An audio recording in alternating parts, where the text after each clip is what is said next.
Voltamos, pessoal, e agora vamos falar sobre talvez o principal tema, que é infarto agudo do miocárdio. Você está vendo aqui 3 siglas e um nome diferente, síndrome coronariana aguda. A síndrome coronariana aguda, na verdade, tá, ela é representada pelo infarto agudo do miocárdio e pela angina instável, aquela que eu falei que era uma condição pré-infarto. Só que o infarto agudo do miocárdio, ele tem 2 formas de se apresentar. Vamos lá. Pela parte do eletrocardiograma, e isso vai interferir no tratamento. Eu vou desenhar aqui um eletro normal, como ele aparece na fita de eletro. E aí a gente vai reconhecer as estruturas, a onda P, complexo QRS e aqui a onda T.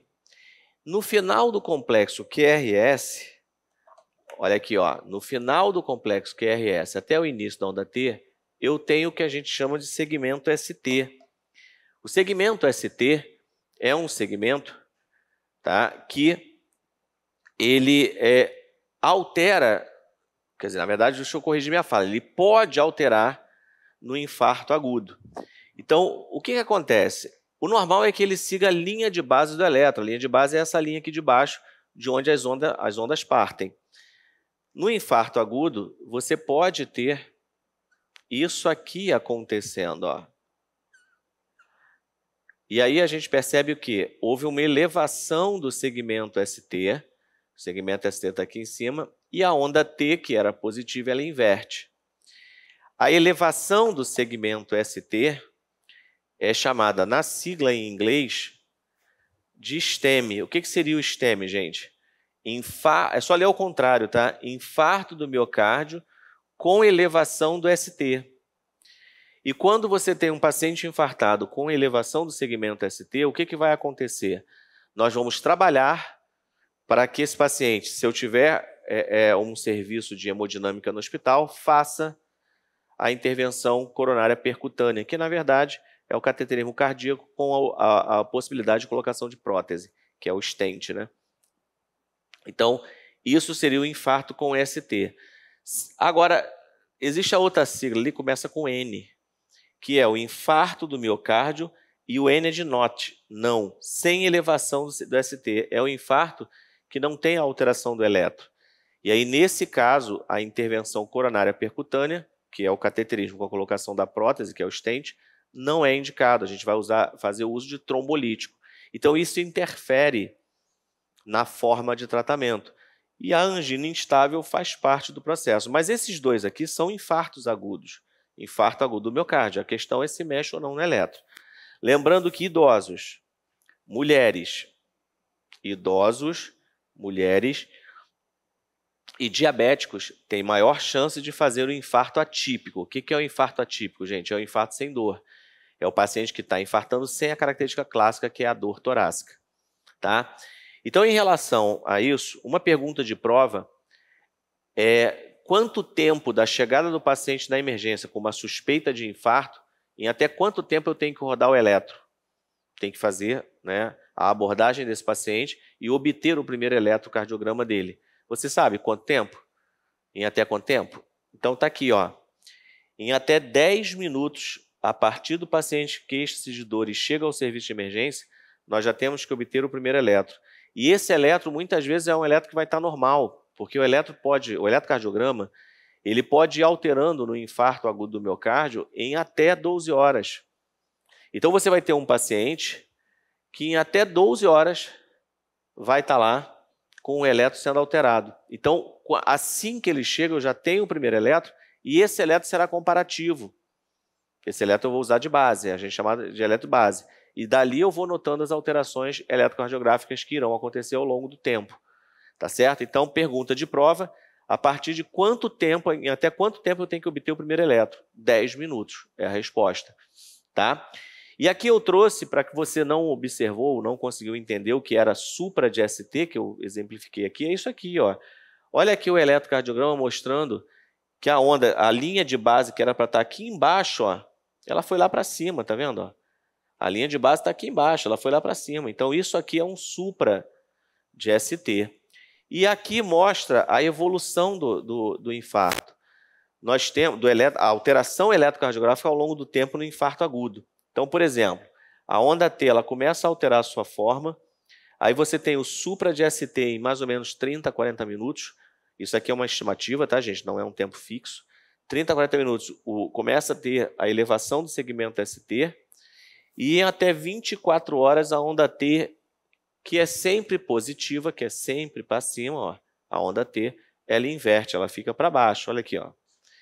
E você pode ter o aparecimento de uma onda Q, que é uma onda para baixo bem grande, e que vai mostrar as alterações eletrocardiográficas do infarto, praticamente determinando a área cardíaca infartada. Porque o eletrocardiograma, gente, ele não mostra, ele não é peça diagnóstica, tá?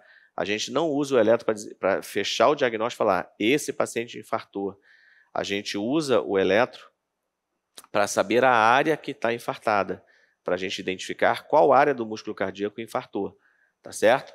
Então, essas são as alterações básicas e clássicas do eletrocardiograma. E aí dentro no infarto agudo, e aí dentro dessa proposta, assim que o paciente chega numa emergência com uma dor torácica, rodamos o eletro, puncionamos acesso venoso calibroso, de preferência 2, coletamos sangue para mandar material para o laboratório, sangue para o laboratório, para quê? Para aí sim nós fecharmos o diagnóstico, porque o diagnóstico do infarto é laboratorial. O eletrocardiograma me ajuda a entender a área cardíaca infartada, mas é o laboratório, são as enzimas cardíacas que me dizem que o paciente infartou. E aí, falando um pouquinho sobre essa parte laboratorial no diagnóstico do infarto agudo, olha só, o IAM, o infarto agudo do miocárdio, o diagnóstico é laboratorial.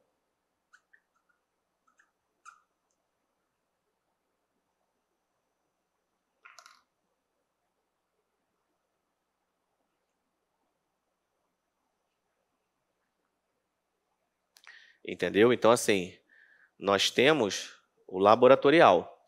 E aí, nesse momento que a gente tem o laboratorial, qual é a grande questão? Você tem aqui, ó, vou botar aqui, 3 exames básicos. Creatinofosfoquinase, eu vou botar o nome completo, porque vai que a banca resolve dificultar e vou botar a sigla também, creatinofosfoquinase. Fração MB. Isso aqui é conhecido como CK-MB. Creatinofosfoquinase, para você saber entender, ela é uma substância que tem 3 isômeros no corpo. Tem 3 subtipos. A fração MB, que só tem no coração. A fração MM, que tem em qualquer músculo esquelético. E a fração BB, que tem no sistema nervoso central. Então, é uma enzima que tem a fração MB cardíaca. Então, por isso que aqui aparece CK-MB, creatinofosfoquinase. Você tem a proteína chamada troponina. E a troponina também tem 2 isômeros, na verdade tem 3, I, T e C, mas a C não é usada laboratorialmente, então aí é o AT. E você tem uma outra proteína chamada mioglobina.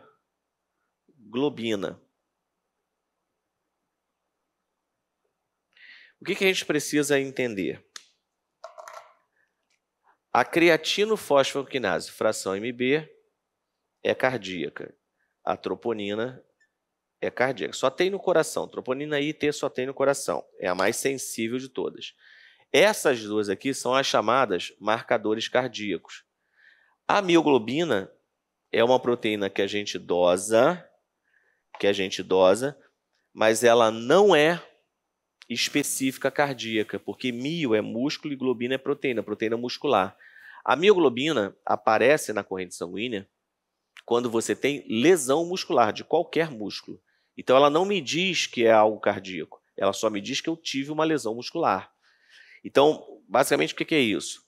Um paciente que chega na emergência com uma dor torácica, irradiada para a mandíbula, para o braço, uma dor torácica. E a gente tem ali um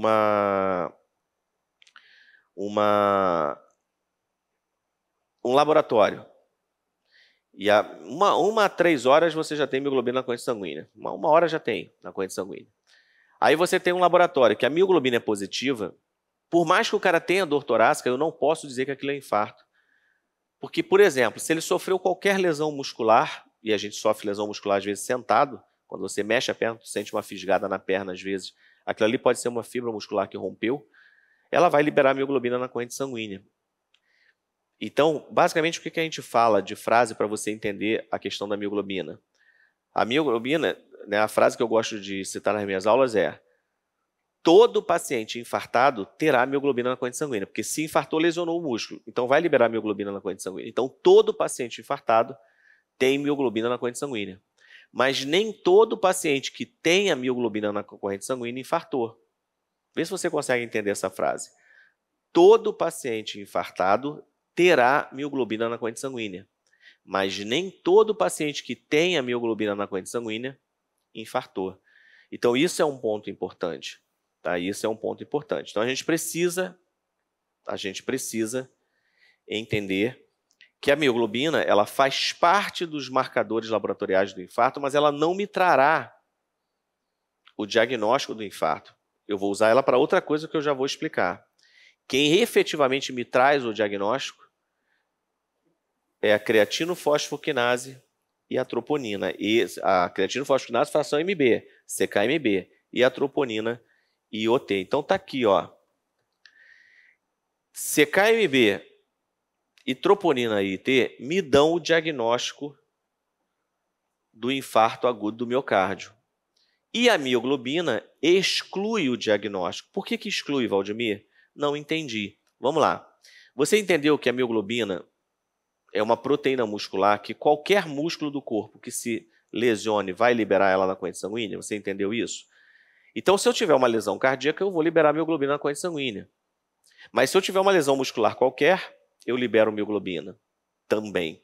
Qual é a questão da mioglobina? Se tem um paciente na emergência com dor torácica irradiada para braço esquerdo e mandíbula, tá? Queda da pressão arterial, sudorese, a princípio eu penso no infarto. Colho os marcadores cardíacos dele assim que ele chega. E a primeira dosagem da mioglobina negativa. 3 horas depois, colho nova amostra de sangue e mando para o laboratório. E aí dá novamente negativo a mioglobina. Mais 3 horas depois, colho de novo. E novamente dá negativo. Ou seja, a única coisa que eu posso afirmar em relação a esse paciente, se eu tenho 3 dosagens negativas de mioglobina, é que esse paciente não infartou. Ué, mas essa dor torácica, muito possivelmente é fruto de uma angina. Mas ele não infartou. E não infartou por quê? Porque eu não tenho lesão muscular, se mioglobina está dando negativa. Então, ela exclui o diagnóstico.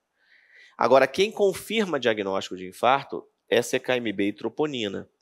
Só que eu trouxe aqui uma curva que não é para você gravar, é para você entender. Olha aqui, ó. O verde claro, é uma curvazinha pequenininha aqui embaixo, o verde claro, é CKMB. E o vermelho é troponina. Qual é a questão, gente? CKMB, vou voltar agora aqui, ó. Observa que a curva de troponina ela é mais alta e mais longa, tá vendo? Na questão dos dias. E CKMB é uma curva mais curta e volta logo para a linha de base. Eu vou voltar aqui, tá? Para a gente entender o seguinte. CKMB, 3 a 4 dias, olha aqui, ó. 3 a 4 dias volta ao normal. Normaliza. O que significa dizer o seguinte, a CKMB me dá o diagnóstico agudo de infarto, lembrando que a troponina, por ser somente cardíaca, é a mais sensível. Atualmente tem no mercado testes de troponina rápida de 1 hora, que a literatura diz que se for feito somente essa troponina ultrassensível em 1 hora, eu não preciso mais fazer marcador nenhum. A troponina já basta. Tá? Mas na maioria dos hospitais ainda o protocolo antigo é utilizado, que é fazer CKMB, troponina e mioglobina. Então, quando você olha ali os marcadores cardíacos, nós temos CKMB como fazendo o diagnóstico tardio, desculpa, o diagnóstico agudo, tá? O diagnóstico agudo,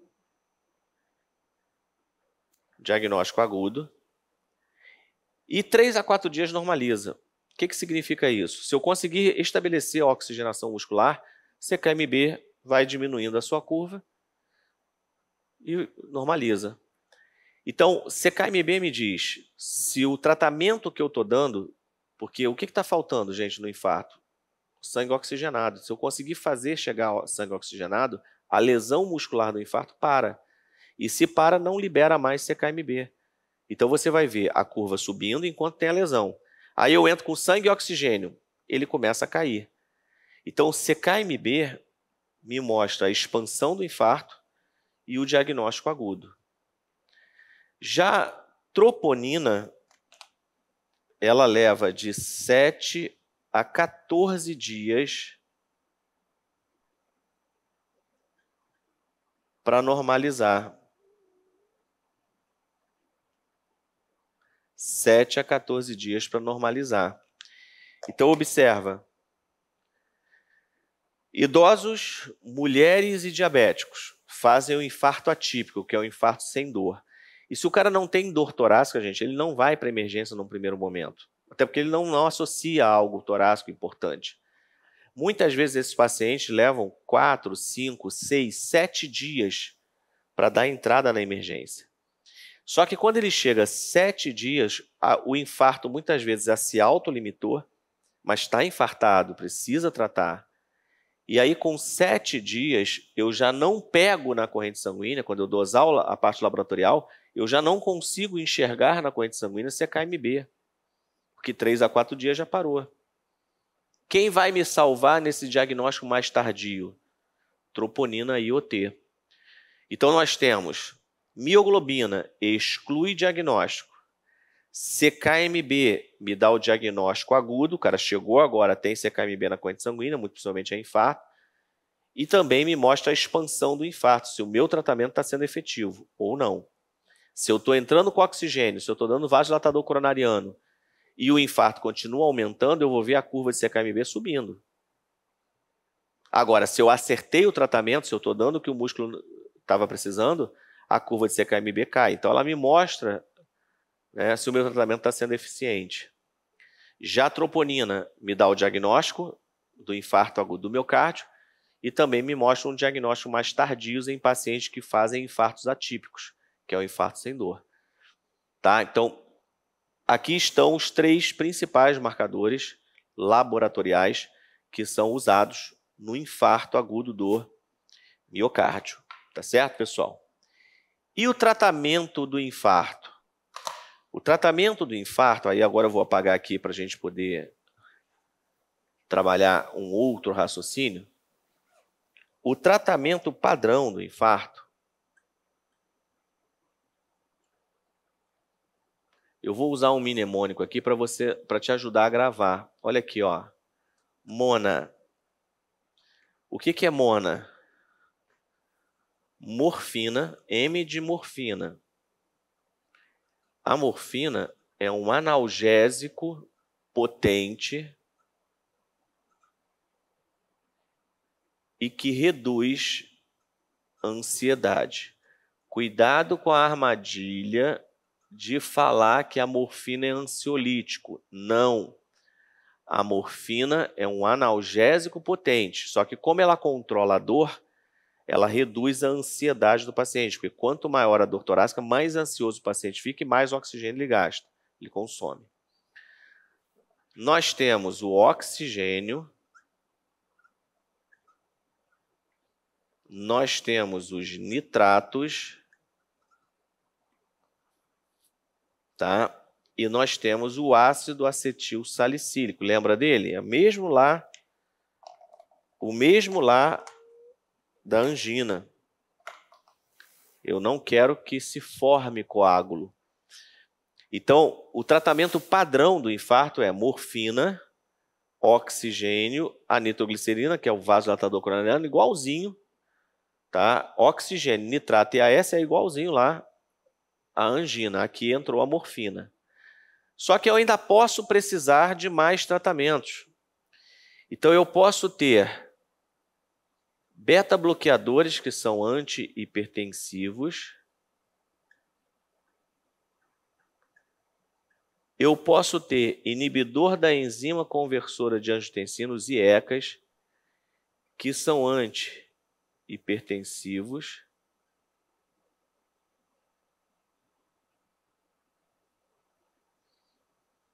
E eu tenho a possibilidade de entrar com trombolíticos. Quem são os trombolíticos, pessoal? Quem são os trombolíticos? São medicamentos que vão dissolver coágulos que se formaram. Então, repara, o AS, o clopidogrel, eles são antiagregadores plaquetários. Eles não deixam o coágulo se formar. Mas se o coágulo já se formou, eles não conseguem agir. Então, quem vai dissolver coágulo formado são os trombolíticos. E aí nós temos duas possibilidades de mnemônico. Ou simplesmente o MONA. E por que eu estou citando assim? Porque a banca pode perguntar, né, o mnemônico para tratamento de infarto é o MONA.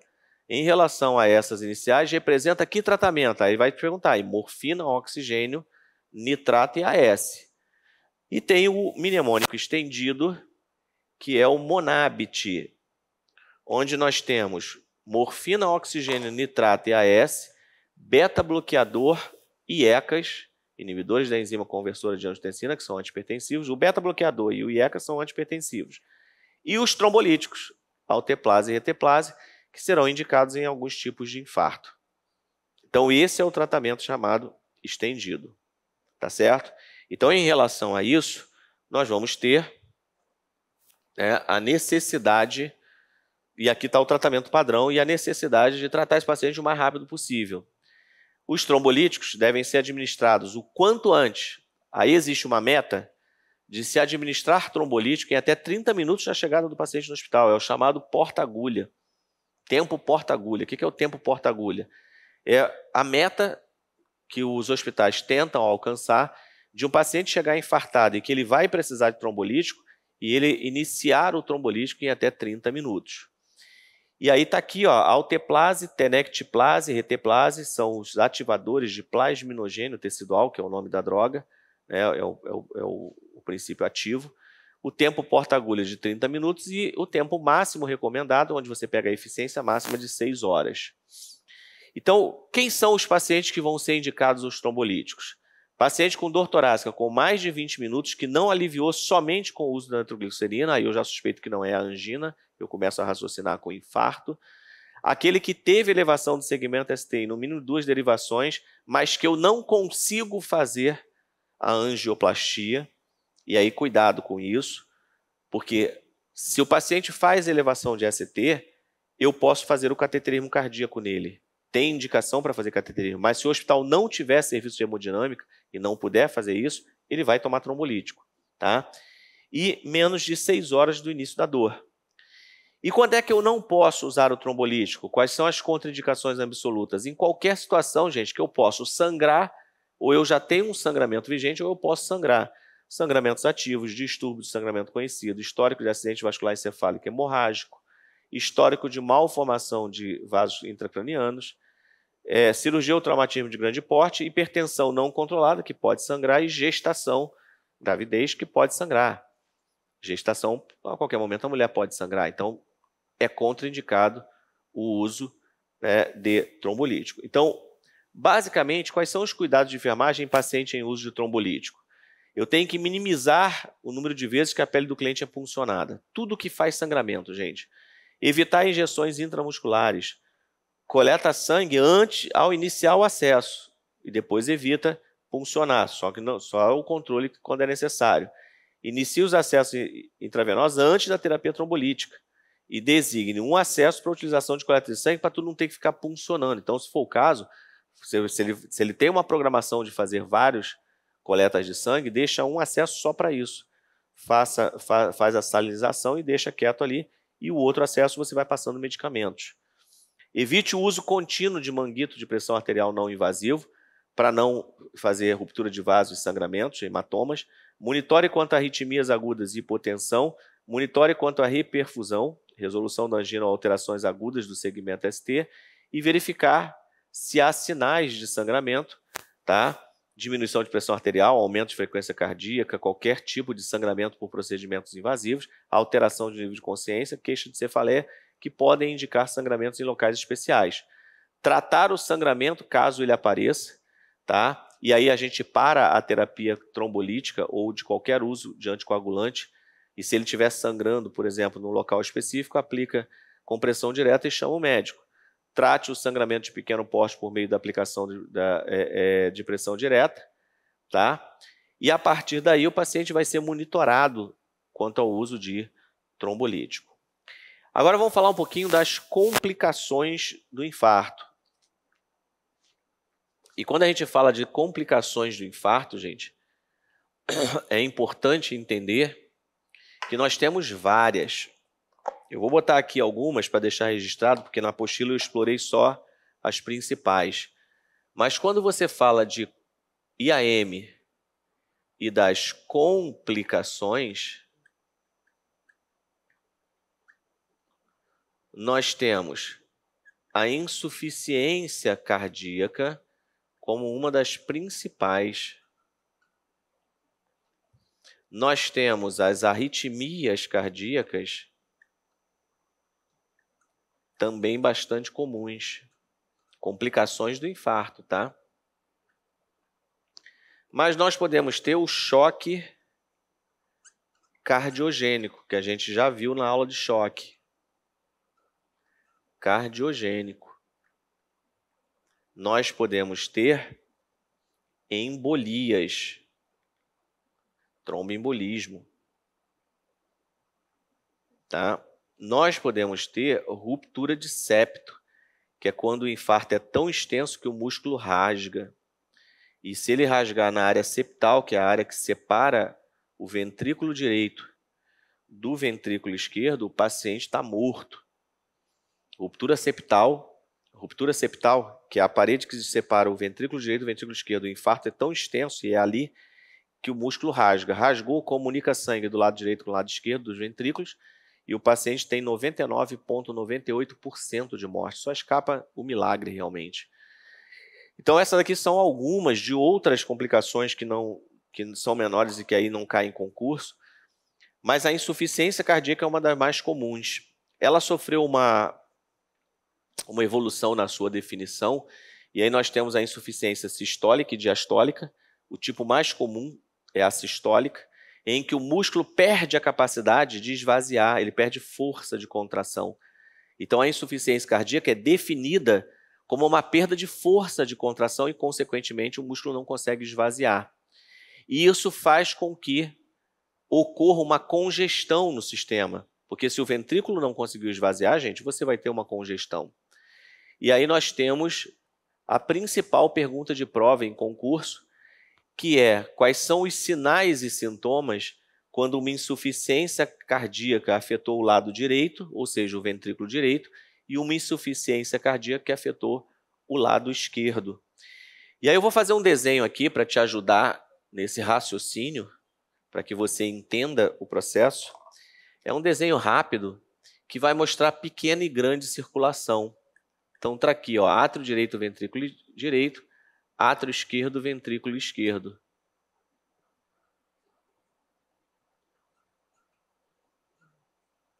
Então, o que acontece? Nós temos aqui a questão do corpo.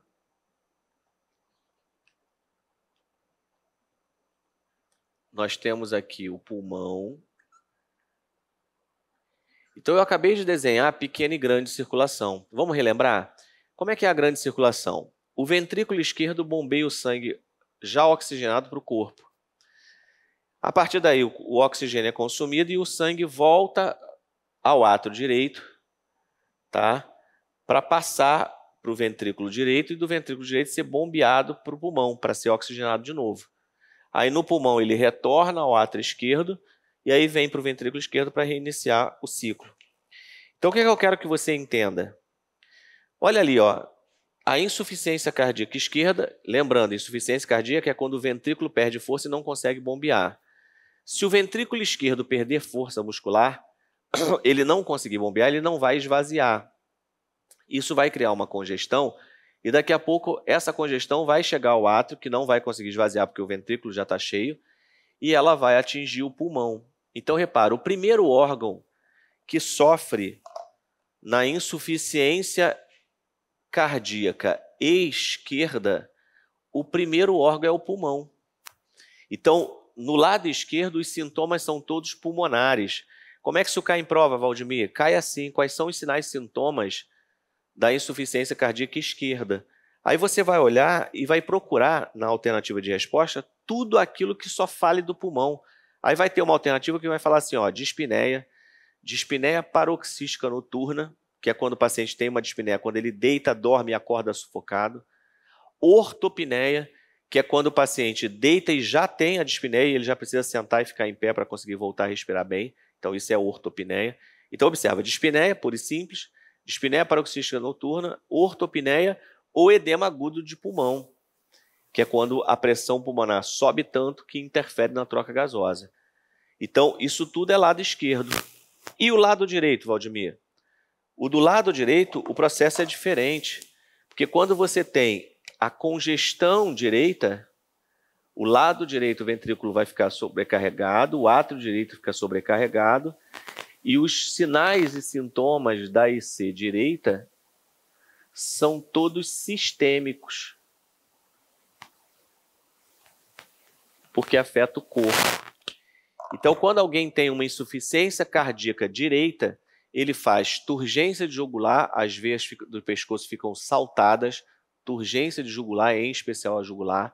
Ele faz edema de membros inferiores, ele faz hepatoesplenomegalia, que é o aumento de fígado e baço, ele pode fazer ascite, ele faz nictúria, que é o aumento da eliminação urinária à noite. Mas são sintomas o quê? Sistêmicos. Se o sintoma for pulmonar, a insuficiência é à esquerda. Se o sintoma for sistêmico, a insuficiência é à direita. Aí, uma dica para a prova, tá? Perguntou qual é a complicação, quais são os sinais e sintomas da insuficiência à esquerda, você tem dois caminhos. Ou busca a alternativa que fala tudo que é pulmonar, ou vai eliminando as alternativas que falam coisas sistêmicas, porque nas outras alternativas, o cara te perguntou IC esquerda. Aí nas outras alternativas vão estar assim, ascite, edema de membros, hepatoesplenomegalia, que você já sabe que é sistêmico. Aí você corta e só sobra a resposta. Agora, se o cara te perguntar lado direito, são sinais e sintomas da insuficiência cardíaca direita. Como é que você vai raciocinar? Você vai olhar para as alternativas de resposta e buscar a alternativa que só tem coisa sistêmica. Mas aí é mais fácil você eliminar tudo aquilo que tem coisa pulmonar, porque vai estar construído assim. Letra A, vai estar lá, ascite, edema de membros e dispneia. Dispneia não é, dispneia é pulmonar, e você já arrisca. Você já sabe que aquilo não é a resposta. Então, se te perguntar lado esquerdo, você vai buscar a resposta que só tem a coisa pulmonar, e se te perguntar lado direito, você vai buscar a resposta daquilo que só tem coisa sistêmica. Aí você elimina tudo que é pulmonar. Você chega na resposta. Tá? Como é que é o tratamento da insuficiência cardíaca? É a base de ECAS, tá? Que é um antihipertensivo, inibidor da enzima conversora de angiotensina. Aí eu posso utilizar bloqueadores de angiotensina, beta-bloqueadores, metoprolol, que são antihipertensivos, os diuréticos digitálicos. Antigamente se usava muito digitálico, hoje já não se usa tanto. Tá? E a principal complicação da insuficiência esquerda, a principal complicação é o edema agudo de pulmão. E o edema agudo de pulmão é uma emergência, que o paciente começa a encharcar o pulmão de líquido pelo aumento da pressão pulmonar, aí ele encharca o pulmão de líquido, porque o líquido escapa de dentro do vaso para os alvéolos, então começa a encharcar o paciente pelo aumento da pressão. Cuidado em prova, porque em prova eles costumam botar pela diminuição da pressão pulmonar. Não, é pelo aumento da pressão pulmonar. O edema agudo acontece pelo aumento da pressão pulmonar. E aí o edema agudo é uma emergência porque o paciente morre se você não fizer nada. Então, primeira coisa, em termos de tratamento farmacológico, a nitroglicerina, os diuréticos e o oxigênio é hoje o tratamento padrão. Por que a morfina está com asterisco? Porque durante muito tempo a morfina foi um dos tratamentos.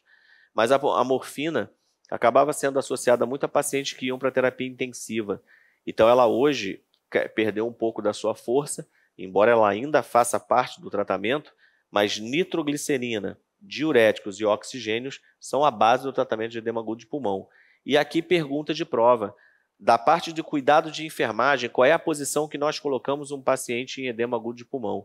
É sentado com as pernas pendentes. Gente, cuidado porque não é Fowler, tá? Quando você fala de Fowler, você fala em elevar a cabeceira do paciente. Não, não é Fowler. Tá? É sentado no leito com as pernas pendentes e a costa retificada. O cara fica sentado com a coluna o mais reta possível, tá? Com as pernas pendentes. Qual é o efeito do cara estar sentado com pernas pendentes? Por que ele tem que estar sentado? O fato dele estar sentado, quando ele está sentado com as costas retificadas, que às vezes vem escrito assim, ó, ereto no leito é ele sentado com as costas retas. Ele joga os líquidos para as bases pulmonares e favorece que os ápices façam troca gasosa. Isso ajuda a melhorar o quadro do paciente. E as pernas pendentes, você tem compressão de grandes vasos, dificultando o retorno venoso. Tá bom? Dificultando o retorno venoso. Então, nós temos sentado com as pernas pendentes. Então, cuidado com isso. Isso é um ponto importante. Isso é pergunta de prova. Com isso, nós terminamos esse bloco falando de infarto.